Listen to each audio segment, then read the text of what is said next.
Well, aloha kakahiaka, everybody. Today is October 15th. It's 9 a.m. Hawaii time. And if it's not October 15th, 9 a.m. Hawaii time for you, it means that you are watching the pre-recorded version. Skip ahead for about 4 or 5 minutes or so. For the formal program. But right now we're gonna talk story with my good friends Dylan Nonaka, who's from the Big Island. How's it, Dylan? Awesome. How are you? All right, man. And we got Scott Startzman, who's usually from Oahu, but Scott's at a top secret location today. Scott, how's it going, buddy? Good. I'm holed up in a bunker over here, so Yeah, we're not going to tell you. It can't say where he is. Now, GPS locations notwithstanding, but it looks good. It looks good. You're looking good, Scott. You're looking good. So, hi everybody. And in case you're wondering, Heidi's not going to be with us for today. She's on. She was just coming back from a trip from LA and was not able to make the show. We love her and we miss her, and we're going to see her on the next time. So let's do our little warm up, roundup. First of all, Christopher jumped in. Chris is the first guy. Chris is the first guy of the show today. Hello, Chris. Welcome back, Christopher Langley. Welcome back to the show, and great to have you back. Everybody else, kind of give us a shout out as you come on in, so we know who's with us. It's always good to kind of have the family back. It's always good fun. So, Dylan, give us the lowdown here. What's the shirt? What's the background? What's happening? Just here at the home studio office. Got my Sig Zane on, my Hilo designer Kahlo leaves. Yeah, just a nice day, and it rained all day yesterday here after about 2 weeks of almost no rain. So it's an interesting dynamic with the VOG being back, that the rain has kind of stopped after a couple of years of really rainy, wet weather. It's I don't know if it's exactly related to the VOG, but it correlates. The VOG came back and then it dried up. Yeah, immediately. Interesting. So the positive thing is I don't have to cut my grass every week, because like that's my part-time job. Is I got to cut my grass every single week when it was raining like every day. So I might be able to go 2 weeks or 10 days without cutting my grasses this week. Dylan, as a guy that's very, very sensitive to using his time and outsourcing work, don't you have like the yard guys come on over and do your yard work? So it's part of my mental health. Like I really enjoy weed whacking for whatever reason. So hey man, hey.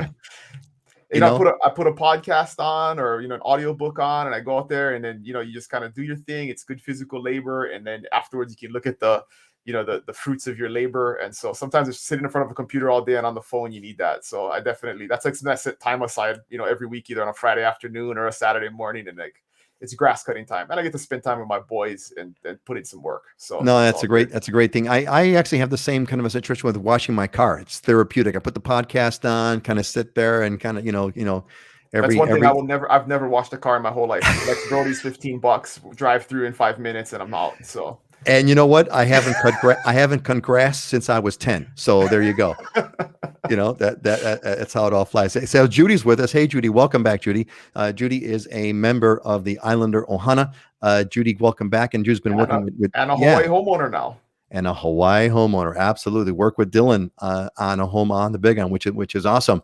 Who else is with us? Will Sure. Aloha y'all from Festus, Missouri. Glad to see y'all. Hey, man, welcome back. Great to see you, Will. Welcome back with us. Patrick is back. Patrick, part of the Ohana over here, practically. Patrick, certainly part of the Facebook Ohana that meets every other Friday. Patrick, welcome back from Raleigh, North Carolina.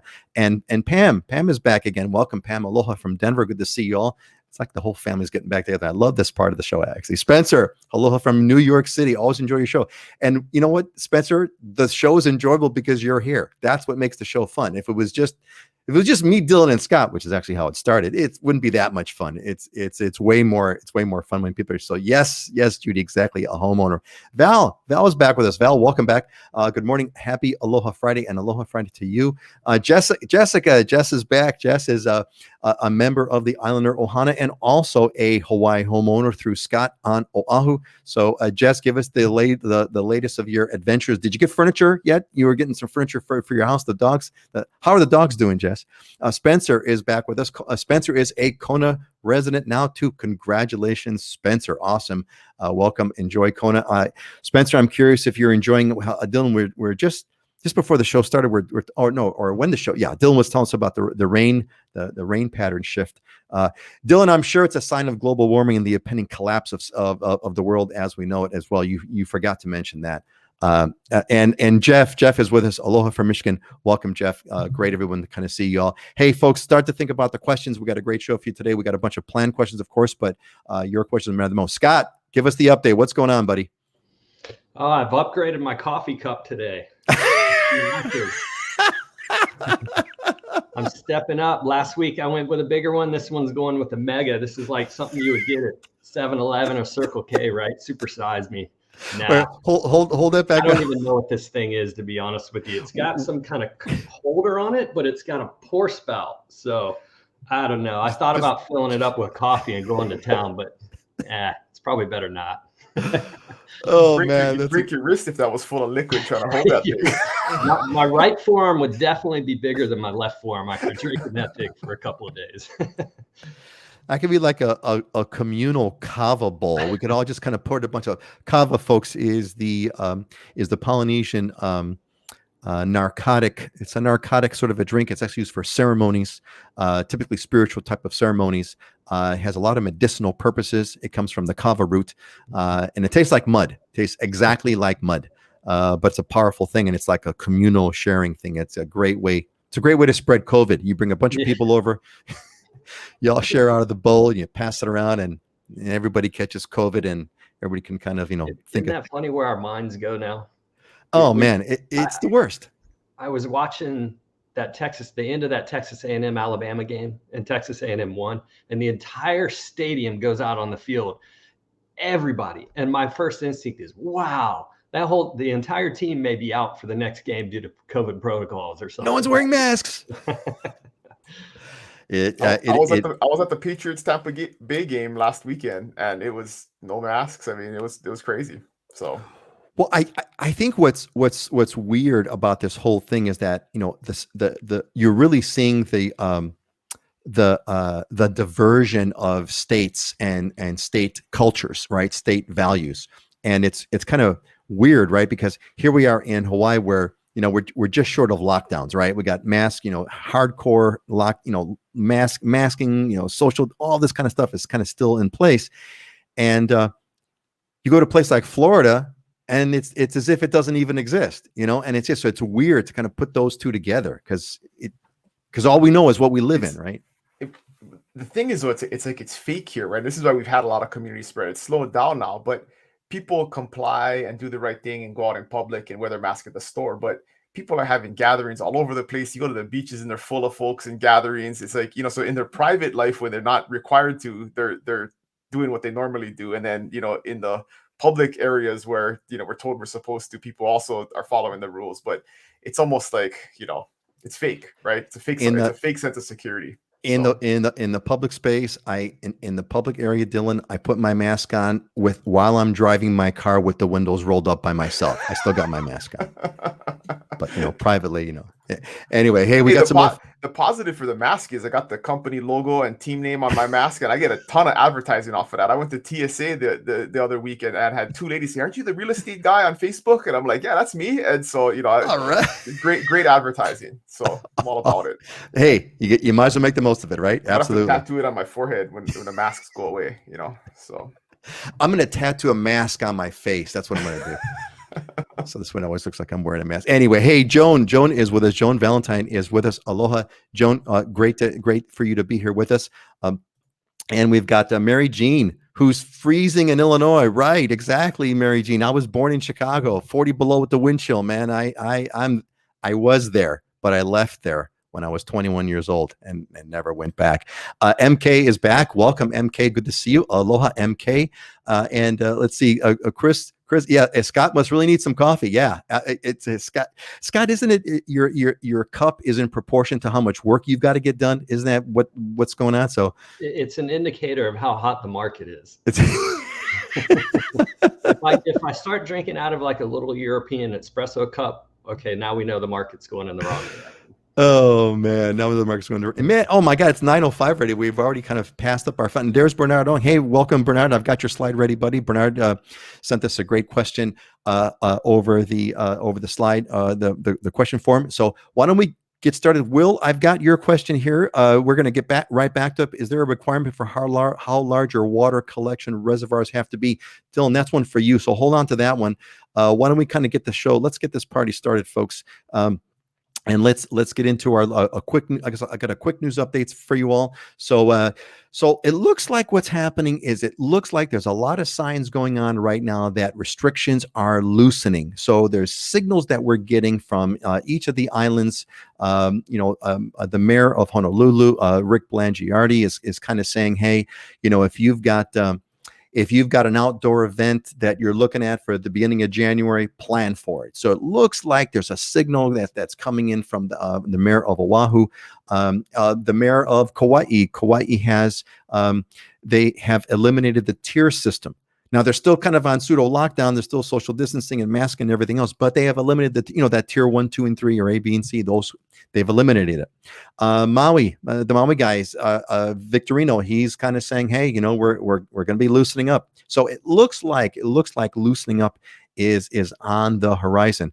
But I'll tell you what, if you're going to be going to the Big Island, you kind of better do it sooner rather than later, because it looks like there may be a tax hike coming up on the hotels. It looks like I'm sure Dylan's going to have a great comment about this one. I can't wait to hear Dylan talk about this one. But you're already paying a 10% tax. You're already paying a 10% transient accommodations tax when you check into a hotel. Big Island's going to add another 3% of that, so we're going to have a nice round 13% tax on your hotels. And Maui, Heidi's not with us for today, so we're going to skip talking about the Maui market, but it may be cooling off. There's a little bit of cooling. The prices just came down below $1 million for a home. Before in Maui it was up $1 million, but there's a lot of fluctuation, and that happens in an expert area that I am not the expert in. So you look at that little graph on the right hand side. Our case spike is we're pretty much right back down to the pre-spike levels. Looks good. And it's getting a little bit cooler. I think it's going to be a cool fall. You look at the week here. We're going to be we're going to be 80 and 71.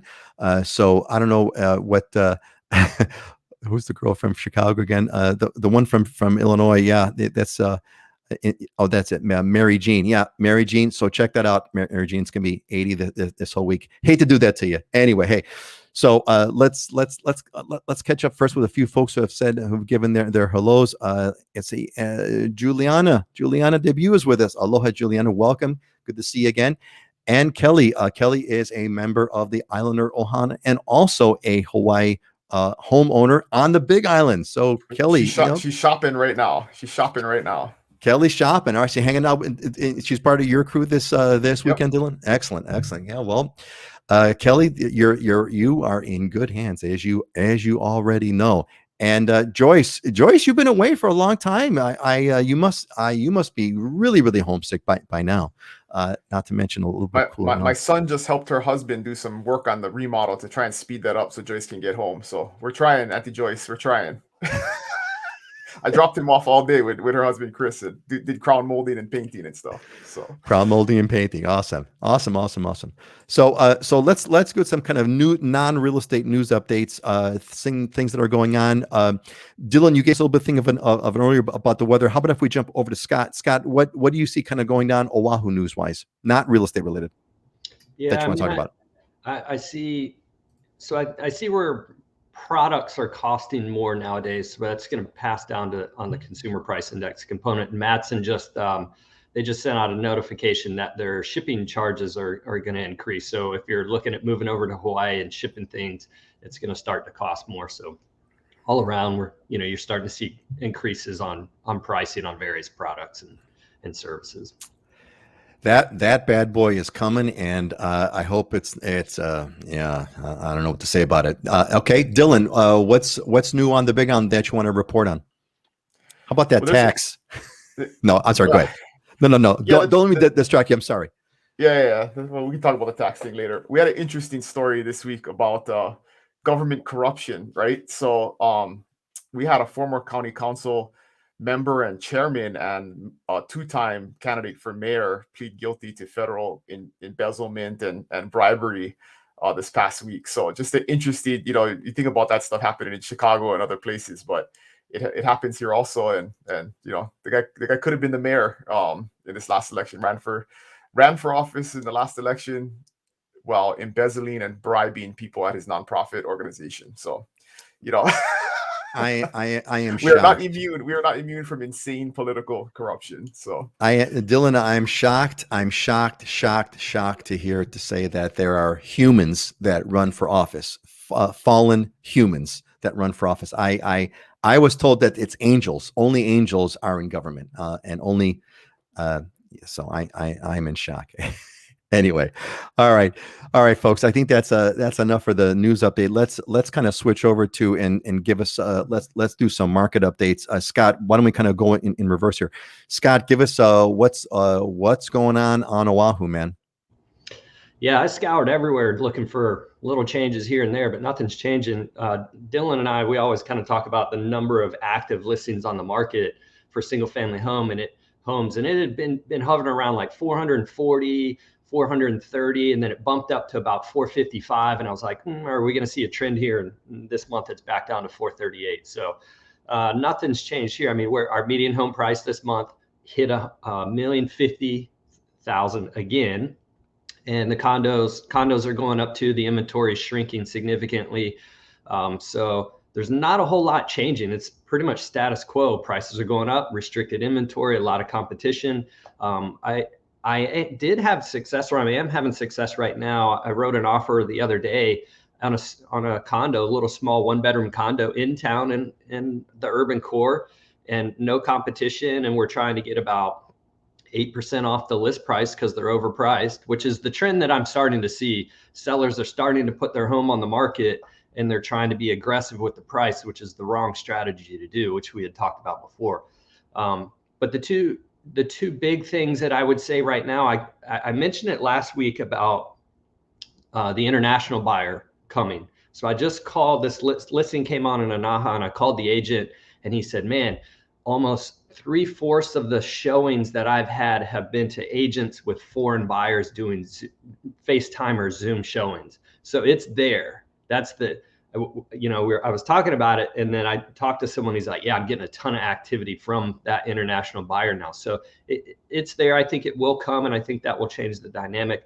The other really interesting point to understand is the conforming loan limit for Hawaii for next year will go up. It's at 822, 375,000 right now, and it's going to go up to 937,500. What that means is those conforming loans are easier to get, and they're kind of standardized loans. So when you go to a lender, they'll sell it off in the secondary market. So for one, it's easier to qualify. You can put less down, and you get a lower rate. Once you get above that, then you're in jumbo loan territory. And what ends up happening is you got to put more money down, higher rate, and it gets more restrictive. So you just went from 822, 375 to 937, 500. That's going to give more borrowing power to people who are getting loans, and it's going to move people up and be able to move people up in price points. It's going to add more competition to the market. So real quick shout out there, Ray Dix, welcome back. Ray is also a member of the Islander Ohana. And Ray, if I can make a suggestion, you got to update your profile picture because Ray is this awesome dude. He's a retired lawyer, and he's got this amazingly long ponytail, and it's just awesome. So Ray, you got to kind of show us the ponytail, dude. But anyway, it's interesting, Scott, because I wish I had a quick instant replay of the last show predictions, right? Because 1 or 2 shows ago, right, I think it was you who mentioned that foreign buyers are coming. And those foreign, once the COVID thing kind of lifts the restrictions, foreign buyers are coming with big bags of cash.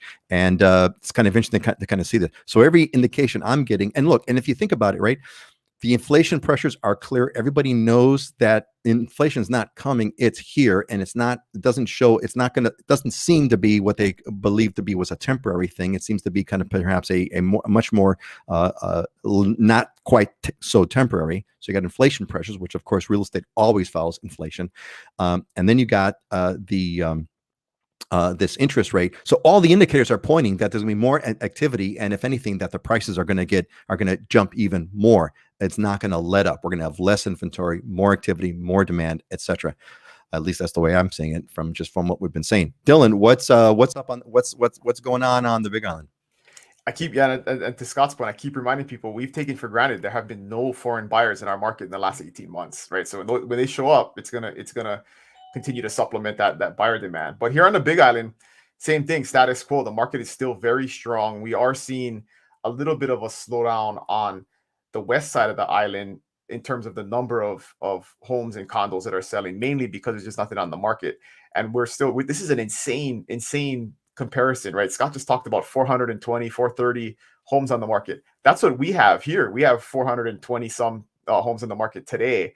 That number is normally 1,000 to 1,300, but it's insane that Oahu has the same amount of homes. There's 1 million people there. There's 200,000 people on the Big Island, right? And so there's 5 times as many people in the same amount of homes on the market, to give you some perspective on competition on Oahu. But here on the Big Island, I mean, median price continues to go up. An interesting stat this month was that the median price for homes and condos island-wide was almost exactly the same. Condos were like $10,000 less, like $488, and then Wow, homes were $499. Yeah, so the condo market is really on fire right now. Number of condos that have sold in the past month compared to a year ago were up 23%. So, and it already was, warming up last September, last October is when people started coming back and the market started getting warm again. And so all the way across the board, final list of sold price is almost at 100% across the board. It's over 100% for condos. It's 98.3% for homes. It's 97% for land. So people are getting almost what they're asking across the board, 100% of it. And days on market has continued to fall. So things are selling really quickly. We're under 30 days on market on average now, which normally that's closer to 90 days. So yeah, it's status quo. It continues to be hot. The only thing that is putting any constraint on it right now is just a lack of inventory. This is going to be we're going to mean for a little bit of a wild ride. It's going to mean for a wild ride. And as long as sellers don't get crazy, we keep talking about this, right? Because we're seeing this now too, where people are coming on the market. I showed 2 homes this past weekend that, at 650 would sell over asking price, but they priced them at 725. So now they've been on the market for 40 days, right? So it's like, that's just a mistake. Like, I mean, if you price it at 650, you might have got 675, 700 for it, but then you price it at 725 and nobody's going to buy it. And then, it's going to sit for 2 months and then everybody's going to think there's something wrong with it. So it's just a bad idea to be crazy about price or trying to be super aggressive right now, because you're totally giving away the best parts of a crazy seller's market by just pricing people. And people are not going to, they're going to pay, but they're not going to be stupid about it, right? I mean, at some point as a buyer, they're going to say, okay, I've had enough. That's out of control. So. well, I mean, the market, quote, the market is like the law of gravity. It's got its limits. It's not infinite, right? It still works, right? It still works. There's a price at that people will not pay. There's a price that people will walk away. It's not going to go on infinitely. I think it's going to be very interesting. I think, clearly you want to be like many friends of the Islander Ohana who are homeowners. You want to be a homeowner, and get in the market. And that's a big thing. All right, great. Hey, listen, why don't we do this real quick? So, Dylan, could you answer really quick the question? Then we'll get to Bernard's question. Is there a requirement for how large your water collection reservoirs need to be on the Big Island? There's no requirement, because it's one of those things, like nobody requires you to buy toilet paper. Like, you kind of figure it out yourself, right? Like, I mean, but there's no regulation. There's no regulation. There's no regulation. No, I mean, there's definitely best practices. And when you talk to a contractor who will build you a catchment system, they're gonna talk to you about, how many members in your family, kind of what are your habits, and you'll figure it out. But normally, like, you want like a 10,000 gallon tank. Like, you can go down to like 7,000, but if you go down to like 5, unless you're in a really rainy area that rains a lot, you want to be able to make sure that, if you got 30 days of no rain, that you're going to be able to survive that. And then of course you can always get water delivered, but yeah, no requirements or regulation. Okay. No requirements per se, but there's rules of thumb, and you need to talk with your contractor. Scott, go ahead. I actually just dealt with this a little bit with a buddy of mine who he ran into insurance issues when it came to this, that the insurance company wanted a certain amount, because if the house caught on fire and the fire department needed to tap the water to help put it out, they want a certain amount, and then the numbers didn't even make sense. Now, not that it was necessarily a requirement, but there was some kind of conditions with the insurance component. So there are some various variables that could come into play that you probably want to, look at, make sure of before you go down that path of putting something in. That's a really good point. Scott, when you mentioned that, I got to tell you, I remember when my wife and we lived on the Big Island in the Puna district in like 91, I think. And I think we lasted for about 9 months before we realized it was not the place for us. But so we're out there.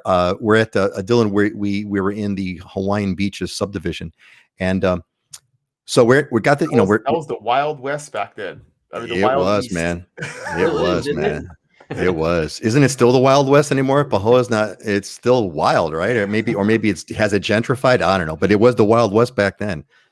Quick story. So I remember driving around, and we noticed like there was all these lots had a bunch of like junker cars in them, all be junker cars, and and all of them had the hood and the trunks were open, and we're driving like, what is going on over here? And what we found out that it's not just abandoned cars. No, it was cars that they were growing pakalolo, growing marijuana in the hood and in the trunk of the car. And that's why the lids were up, so that when the helicopters would come on over, they would just run around and close the hoods and close the trunks of all the cars, so they wouldn't get busted. That was back when pot was illegal. But anyway, Wild West. Anyway, boy, did I get off track. So so anyway, I hope you're all enjoying that little short story. So we're in the house, and then we're like, hey, where's the fire hydrants? There's no such thing. There's no such thing as fire hydrants, And so, and to your point, Scott and Dylan, if you're going to have a catchment system, yeah, that water that's sitting in your catchment tank is going to potentially be used to put the fire out of your house if your house catches on fire. And that was kind of one of the interesting things. And the other interesting thing was we talked to our neighbors, and we said, hey, what days does the garbage truck come by to pick up the trash? And they said, well, you can go and take out the trash any day you want. I'm like, really? It's like, yeah. You have to put it in your car and drive like, 20 miles down and dump it off at the thing. Like, oh, okay. A lot of things we take for granted. And it's just like, normal country living. But there you go. Same thing when I lived in Puako for all those years. The Puako transfer station's right there. If you want to take your trash, you're putting it in the back of your truck and driving it up. Yeah, so fancy cars not a good idea. You don't want to be putting a pile of trash in the back of the Bentley. It's not going to work. Not going to work. By the way, to your fire hydrant story, there's when looking at development projects, and I had some guys get shut down on this because they didn't do their due diligence. But if you're in the city municipal, component, Oahu, for example, and you want to go and build, if the fire hydrant is too far away from the lot, you're required to sprinkler your house, which can add significant costs. I think it's 150 feet distance. If you're over that, then you're going to have to sprinkler your house. It can add significant cost you're talking 20 grand probably at that point to have to do that. And complexity and maintenance and all that kind of other overhead. Yeah. Oh, well, yeah. Wild one. All right. Okay, let's move on. We've got a question came into us from Bernard. Bernard, this is for you, buddy. So I want to first of all, before I go into Bernard's question, if you're probably on the newsletter. If you're not on the newsletter, you need to get on the newsletter. There's links in the description. You could click on the newsletter. Will give you the invites. You'll get the links to everything. And typically, there's also a question form where you can submit your questions. We take those questions, I queue them up as slides. And if you come to the show live, like Bernard just did, I'm going to queue up your slide first. But that all being said, pop your questions in the comments and let's get to it. So what I want to do here is, so here's Bernard's question. I'm still about 2 years away from relocating and buying a property to retire in Hawaii. That said, I'm visiting Oahu this December and staying for 24 days to get to know the island. Since it's premature to engage an agent at this time, what's your suggestion for me to get the best use of my time out there to get to know the Waikiki Kaka'ako area properties and neighborhoods besides me just walking around the area? Well, the first thing I did is I corrected Bernard. It's not too early to get a hold of it. And I know that Scott would prefer that you actually get a hold of them so that you can kind of start this thing going first. So let's just get that out of the way. But But here's the big topic that I want the three of us to talk about, which is what, on your island, and let's start with Scott. What's the best? How would you recommend people scope out the place for real estate purposes? What would you recommend that they do? What's the best way?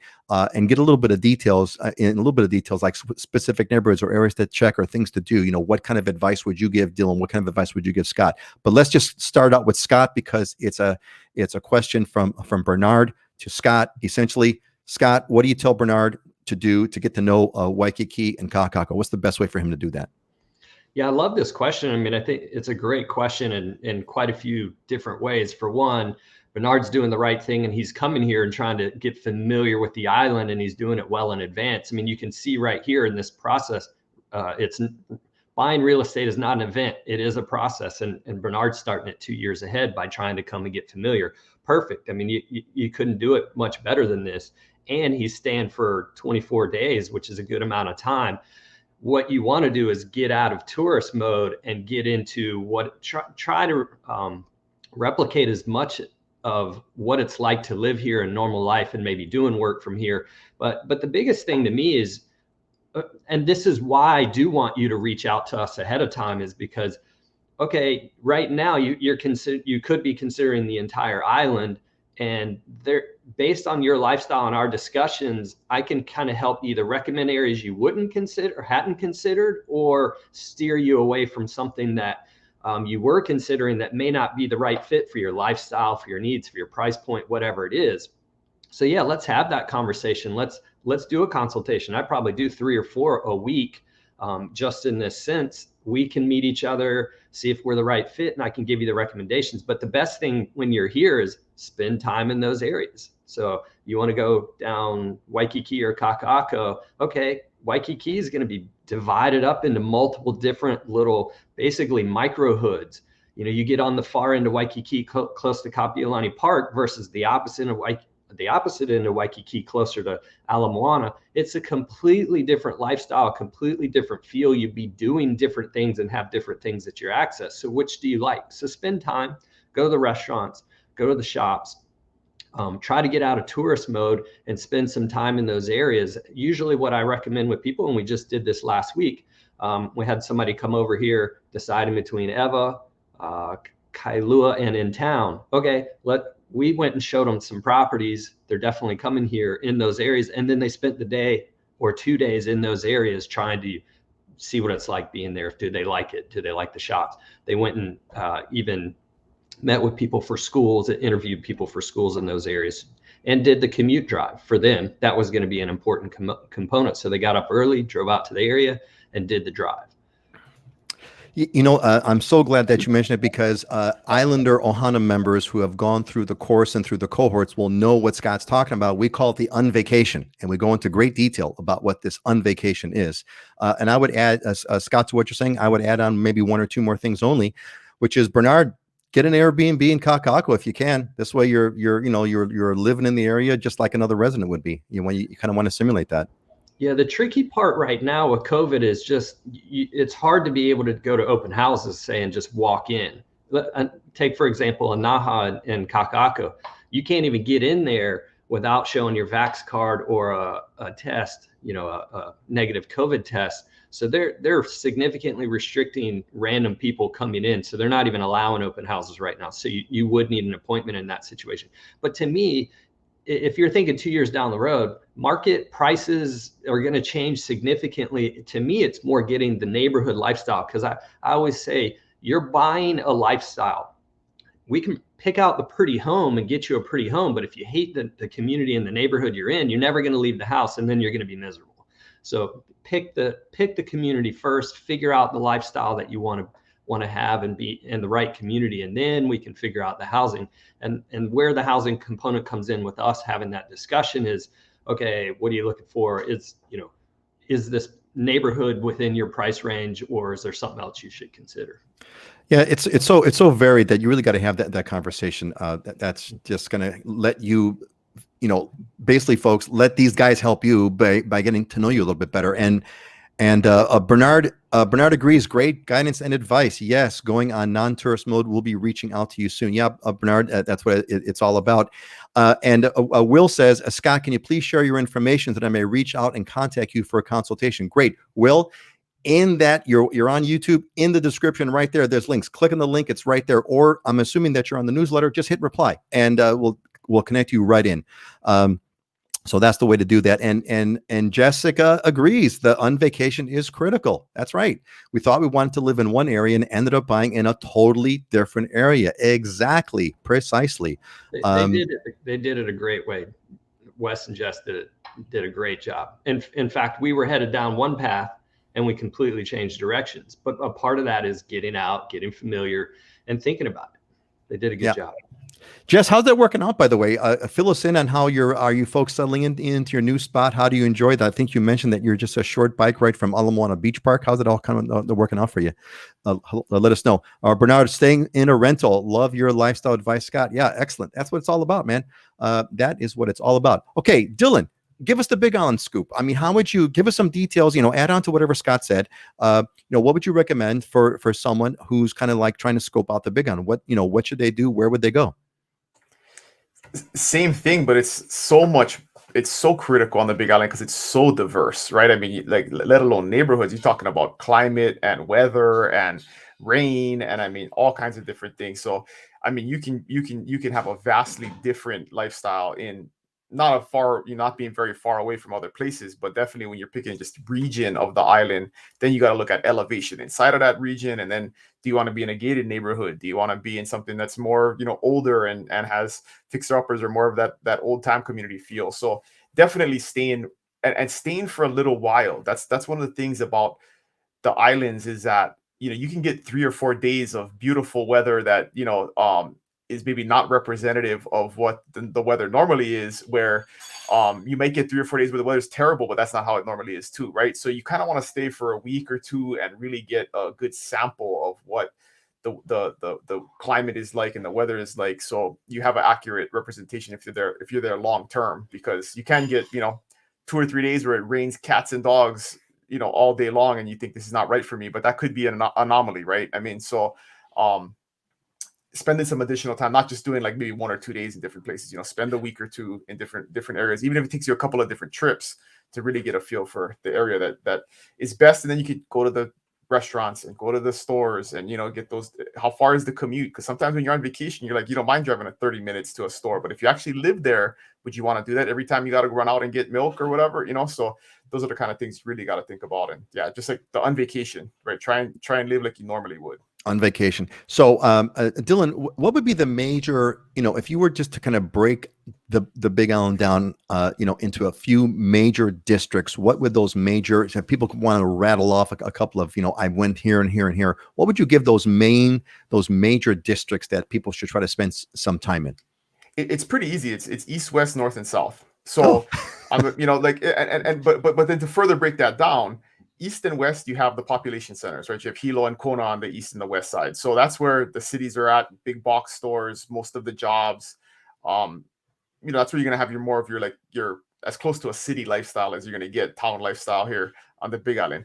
North and south, very rural, very remote, not that many amenities.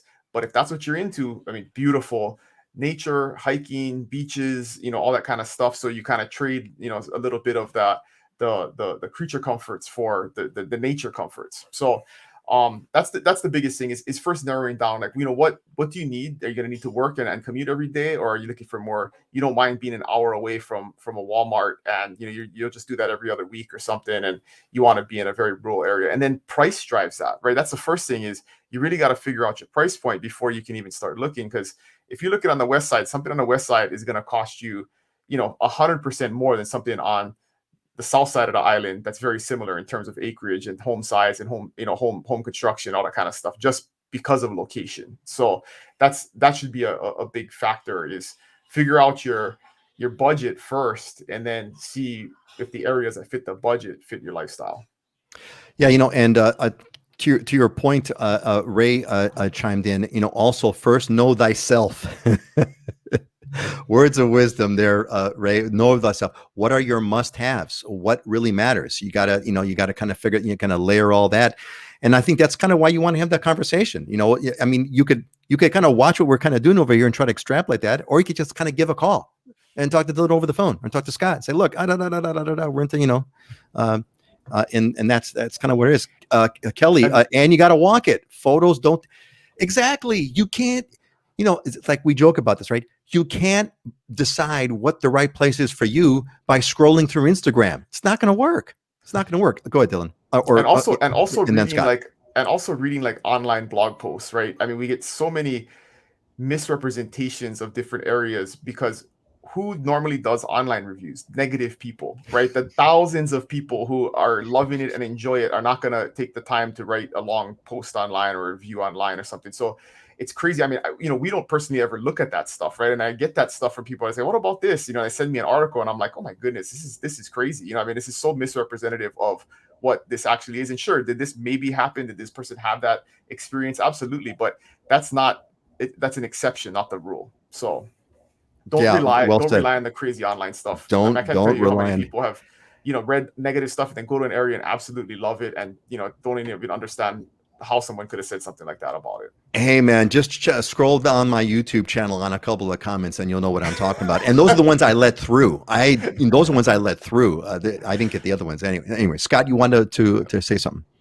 Yeah, I mean, one of the things I've been doing this for almost 20 years on Oahu, and one of the things I really enjoy doing is going out and walking to get exercise in the neighborhoods. And I remember this vividly. Walking up Manalani Heights. It's kind of a steeper area, or I should say Wilhelmina Rise, and then you get into Manalani Heights.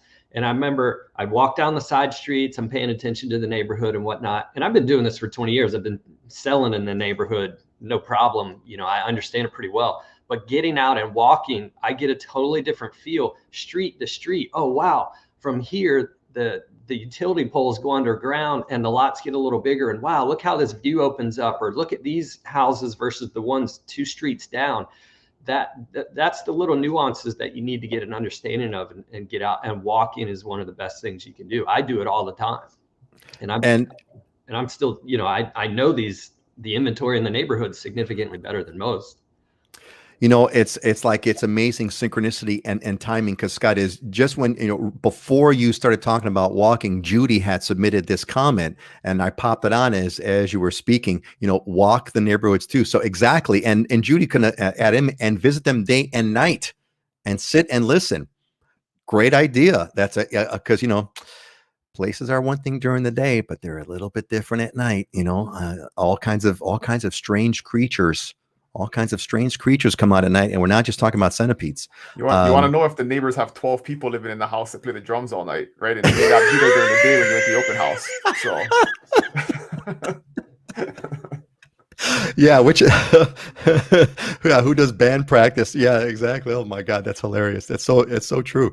So true. Excellent. Great point. And Guy has chimed in. Guy LaGuire, you can start to decide on the internet, but do you all agree that sight unseen buying is usually people that know the island, whichever one it is, or at least have spent some time there before?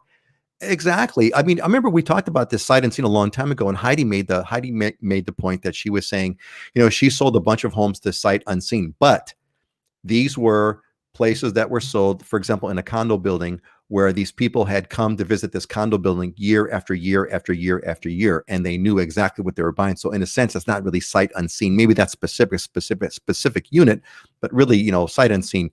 I couldn't think of anything a higher risk than sight unseen buying in Hawaii. Truly sight unseen, like never been before. In fact, I had an email from a subscriber who's telling me, oh, hey, I got this job and I'm kind of moving in. Can you, and I said, oh yeah, well, great. How many times have you been to Hawaii before? He goes, never. I'm like, okay, all right. Danger Will Robinson is what I told him. Alex is chiming in. Thanks, Alex. I drove my neighborhood during the times people went to work, kids got out of school, and parents got off work. I don't want to be in a congested area. Yeah. If you don't want to, if you want to check out the congestion, try to drive into the urban center and time yourself to get to like a bank, go to the bank and get there by 8 o'clock in the morning. And that'll give you a good taste. And that'll give you a really good taste of what the convention looks like in Hawaii. Excellent. Great topic. Is there anything else you guys want to add on this topic, getting yourself familiarized or acclimated to understanding a certain area? Scott, you want to add something? Yeah, the price point component is, to me, is big, because if you come over here and you want to go look around and get familiar with neighborhoods, and you can look online, but there's certain, engaging us is good because we can give you that understanding. And if you start this search and come over here and you're in the wrong neighborhood, one that you can't afford, then you've basically wasted a fair amount of time. So engage us. Just reach out. And do it. The one other thing I was going to say, I probably get 500 to 1,000 inquiries a year from the website. That's just, hey, give me information on this, whatever, do that. You're asking me to do work. I have no idea who you are on the other end. If you're serious about it, fill out my contact form and tell me about who you are, or reach out, introduce yourself, tell me this is what I want to do. Sitting down for me and having the consultation is not only way better for you, but for me as well. It's a time energy saver component. And I can't get to 500 to 1,000 people who don't want me who don't want to engage me in conversation. I don't have the time for that.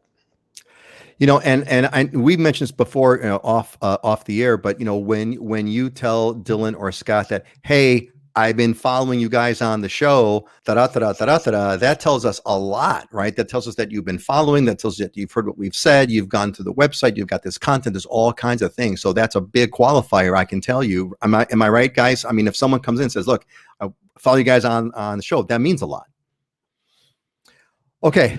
Excellent. I think we got this one down pretty good here. Let's move on. Let's see, 9:42. Why don't we let's go into diamonds and deals real quick, and then we'll come back, and if we have time, we'll hit back with some more questions. So look, just to give you folks a quick let's see. So I'm going to give you folks a quick one before we get into diamonds and deals, is where we talk about aspirational properties, diamonds properties, or deals, or a little bit of both. Before we do that, if you got some questions, you guys have been doing a great job. Send us think about them, pop them in now so we can kind of queue them up and we can get to them. Otherwise, we got our pre-sent in questions that I've got planned out for the show. But just to give you all kind of a quick heads up on that, we're at this point. All right. So let's do diamonds and deals. What do we got over here? So let's see. This is from Heidi's Life. Okay. Whoa. That's a great shot. But I even kind of seeing it. So we got the Ritz Residence Waikiki listed for 1.4. Scott, what are we looking at?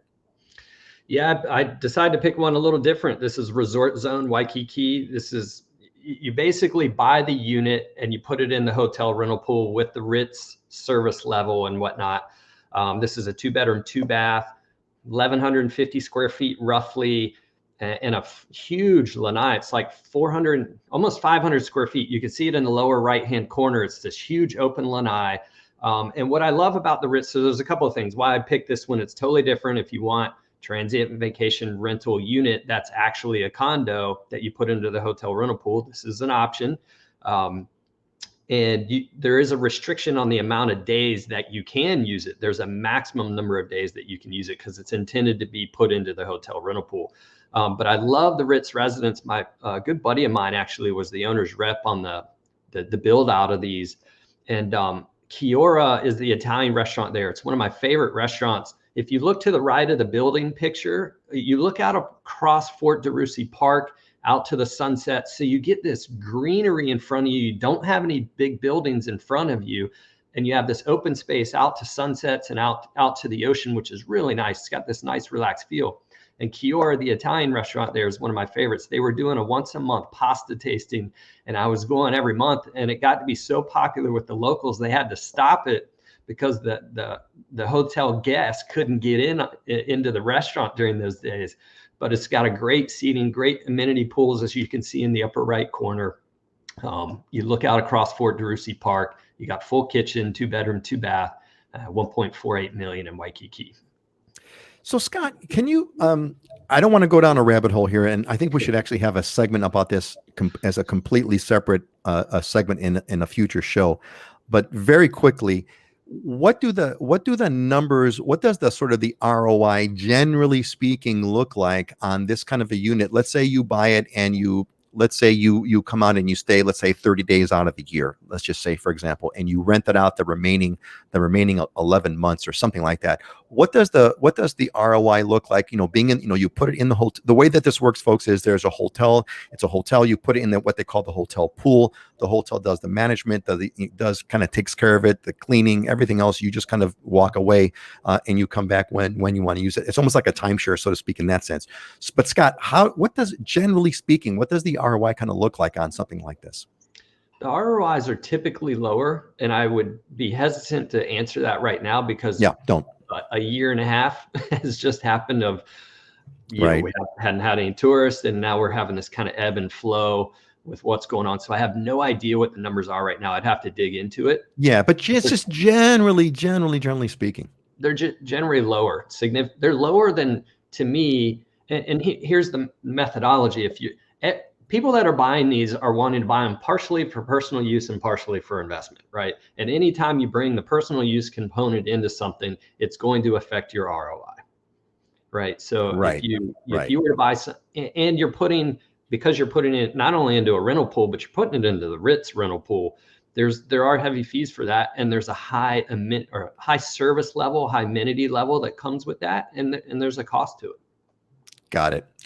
So if you're looking for an investment, go buy some bonds or go buy some small cap growth funds. But if you're looking for a place that you want to live in, it's less about the ROI and it's more about the lifestyle and leveraging that. Yeah. A lot of times, if you're breaking even, you got a free $1 million condo to stay in Kona, right? That's the way you got to think about it, right? It's like your ROI is your lifestyle and your personal enjoyment, right? So breaking even would be amazing, right? Breaking even would be amazing. Yeah.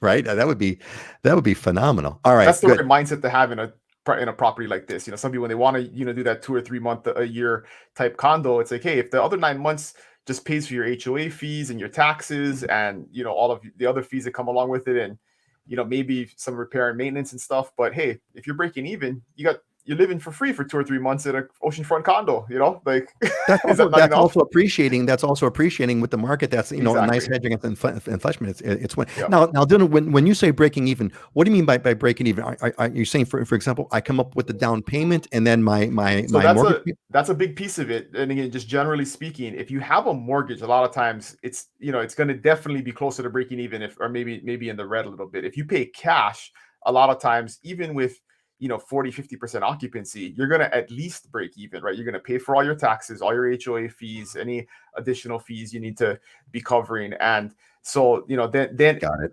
And obviously that's going to not be even throughout the year because the months that you use it, you have no income, right? So you may have some net income over the 9 months you don't use it, but then that's going to pay for the months that you do use it. So, you got to look at it as a whole for 12 months. Got it.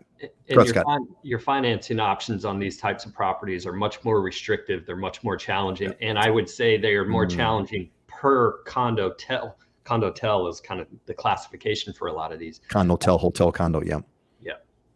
Yeah. I mean, ideally, if you can pay cash or put like a huge down on it, and then you're swimming off of the residuals. And almost always the per night rental rate is related to the overall value of the condo, right? So if you're buying a $200,000 condo, your per nightly rate may only be like $80 a night. But if you're buying $1 million condo, the nightly rate's going to be $800-900 a night, right? So at the Ritz. Right. So a lot of times people they try and like get really specific about it and say, well, if I buy a $600,000 condo, it's $800,000 condo. And it's like, again, this is generally speaking, but if you really dig into it, a lot of times it's just a ratio, like the value of the property. There's a reason the property is valued at that. And the per night rate is going to reflect that. It's going to be reflective. Yeah. So. Absolutely. Good. A guy chimed in again. So a guy must be a coworker of yours, Scott, because he said, Scott, as you said at dinner last night. So guy, you're disclosing some, don't tell us where you guys went to dinner. Buyer wants to connect with the agent so that we can make best use of your time and our time. Realtors have become more protective of our time. Yeah. I mean, people, some people think that, well, it's like, it's human nature, right? It's not as the buyer, it's not my job to figure out if it's worth your time. That's not my job. I'm just going to pop in the question to you. You guys got to figure out if you want to answer or not. If your time is valuable, you have to tell me about that, because as far as I'm concerned, everything's free. Everything's free on the internet. Scott, I get all kinds of people who ask me all kinds of questions. Like, this is why you want to be part of the Islander Ohana, because we go over all this in the class. Okay. And Jim and Kath. Hey, Jim and Kath, welcome back. I remember you folks from previous shows. Also want to check with your lender. Many lenders won't lend on this type of property. Yeah, exactly. It's an investor property. It's not an owner occupant. It's all that kind of stuff, different ratios. It's not doesn't have all those qualifications. All right. Let's go on to the next one over here. What do we got here? We got a 5. Is this a new one, Dylan? A 5 bedroom, 6 bath in Keauhou on 5 acres, 6.28. Man, again. Yeah, just a beautiful, estate property on 5 acres. It's not in like any crazy gated community. I think it's kind of over on its own. We can't even put enough pictures to do it justice, but it's got this, it's up, at like 900 feet of elevation, on a steep drop off. So you got this ridiculous sweeping ocean view and nothing. That's the living room looking out into the pool, the infinity pool looking out into the Pacific Ocean, right? Ridiculous. So just ridiculous. Yeah. So if you're looking for the huge, it's actually got 3 half baths. It's got 6 full baths and 3 half baths. So just an enormous estate property, beautiful. Like you see the kitchen there with all the wood finishing. Big bath, that bathroom's got a huge soaking tub in it and a garden view, picture windows in the bathroom. Just killer, once in a lifetime type of property. Man, this looks absolutely because you can get a $5 or $6 million house in the resort areas, where you have neighbors and you have all the amenities and stuff like that. So if you're in that type of price range, we have lots of options, right? And this is, to me, a much cooler option where you're on 5 acres, you're secluded, you don't have to deal with all the HOA issues and the maintenance fee issues and all that kind of stuff, and still have just this amazing, very unique property.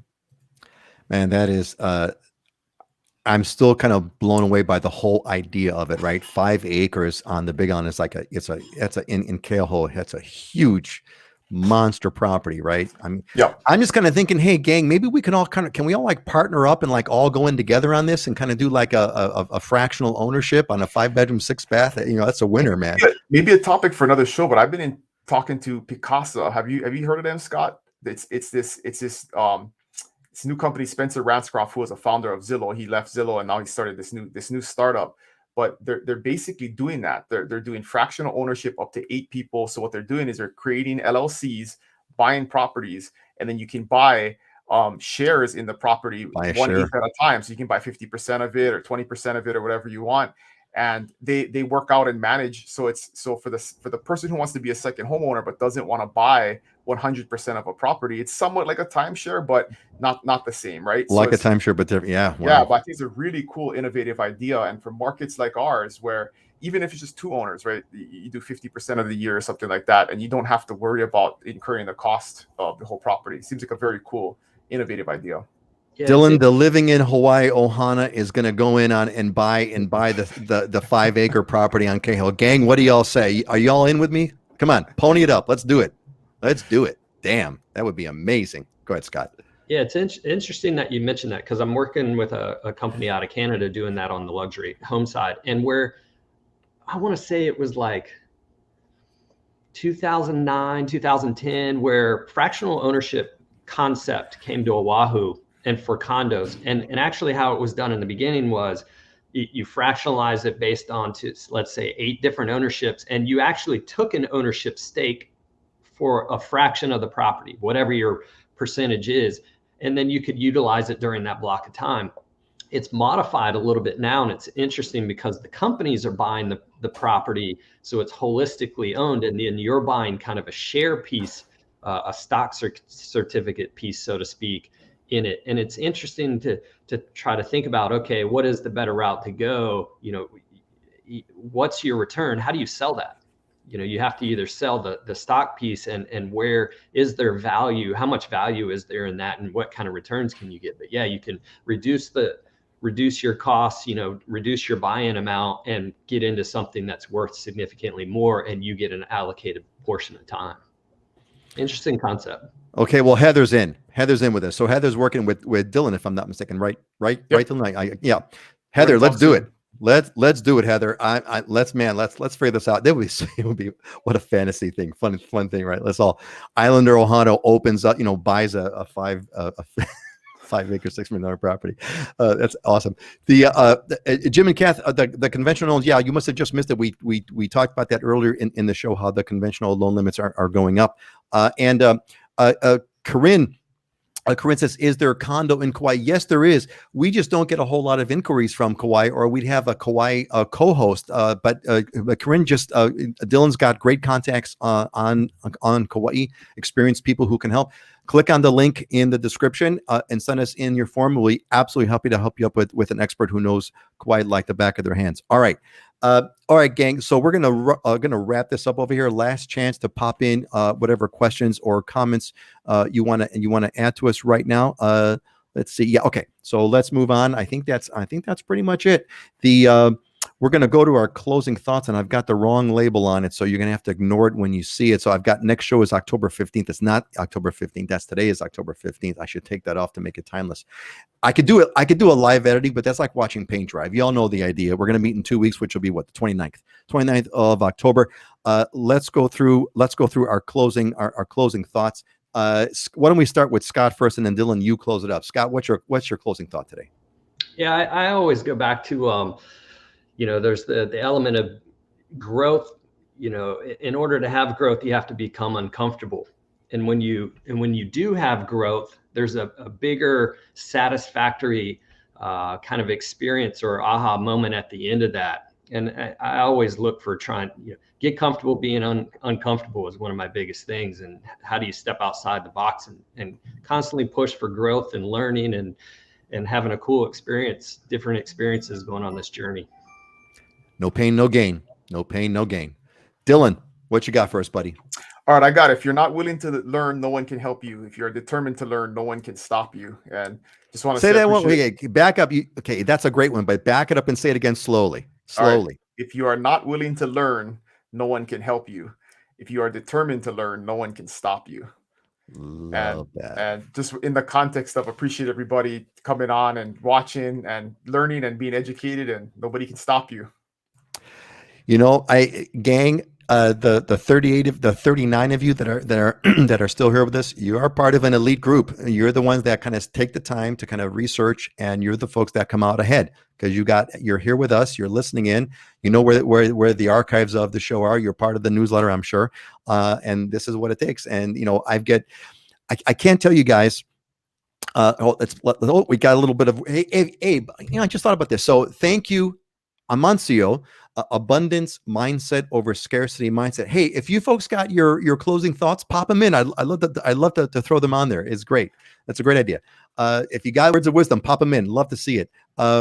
This is it, right, Judy? Join the Islander Ohana and learn tons of pertinent info. And this is the thing, this whole thing is about, what I've noticed is that the people that go through the programs, right, the people that go through the show, the people that reach out to us, the people that join the Islander Ohana, they to a person, everyone has like an amazing experience. And if you look at the comments on various blogs, Dylan, you get like all kinds of horror stories.